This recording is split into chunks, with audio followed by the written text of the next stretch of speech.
Really broke this music open. He had something these kids were looking for. And he definitely, man, he opened that door. He did it. But when it comes to rock and roll, and it comes to, with the rhythm and blues flavor, because Elvis shook them hips like he was doing that rhythm and blues, and people loved it. Al Green makes his own kind of Memphis music.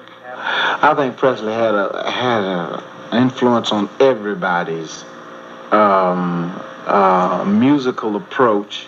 When one guy was saying, maybe like, Lord, won't you help me and save me from all this work, all these things I have to do. And then after a while, he began to come to the point and say, baby, won't you help me and save me from my misery and pain? You know, and then Al Green comes along and says, let's stay together, loving you well. You know, I mean, it's just, you know. I think he broke the ice for practically all great entertainers in that field. But until Elvis came along, the music business was mainly controlled from the Brill Building in New York. Chet Atkins. And he changed all that, thank goodness. Now you have places like Nashville and Florence and Memphis and everywhere. Chuck Berry remembers. Said Presley and Sammy Davis was in the audience, you know. And near the end of the number and the show, they did a little step in the aisle there. They got up and danced a little bit. Boo, boo, boo, boo. And shaky legs.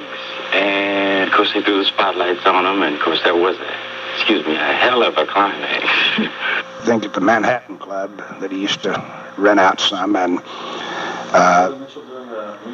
yeah, Willie was doing the music, and I don't know, I kind of miss those old days. And Singer Charlie Rich came from the same clay as Presley.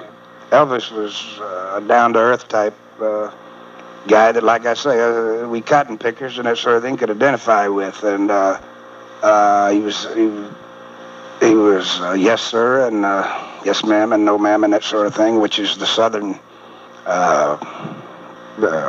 way of life, so to speak. And he just, I think even, you know, when he was 40 years old, he was still saying yes sir and no sir and that sort of thing. We all respect him for that reason, as well as from the standpoint of living pretty close to the guy. A lot of times I felt sorry for the guy because the first time I ever saw Elvis, I was walking into a beer joint somewhere down here, and he and one of his guys drove by in a big, long Lincoln, I think, big, long limousine of some sort. And, of course, I thought it was great then, you know, and it was.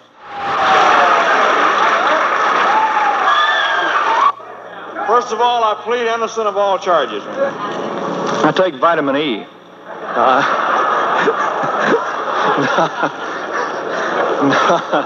I was only kidding. I don't know. I just embarrassed myself, man. I don't know, dear. I enjoy the business. I like what I'm doing compared to what they do now. Are you kidding? I didn't do anything. We just jiggle, you know. Well, I found that in the audiences that we have, it's mixed. It's older people, younger people, and the very young, and all types of people, you know.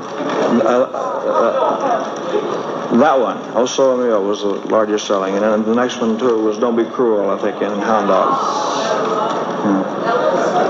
Elvis. Heartburn Motel, whatever. Yes. Elvis.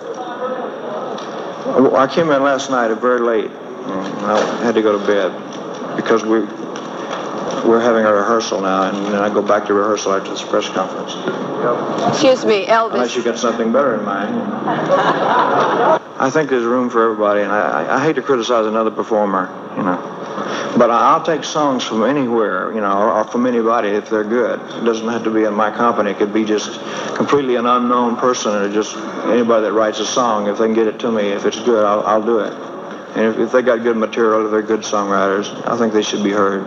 Because I'm just an entertainer, and well, the image is one thing, and a human being is another, you know. So. How close does it come? Very hard to live up to an image, I'll put it that way.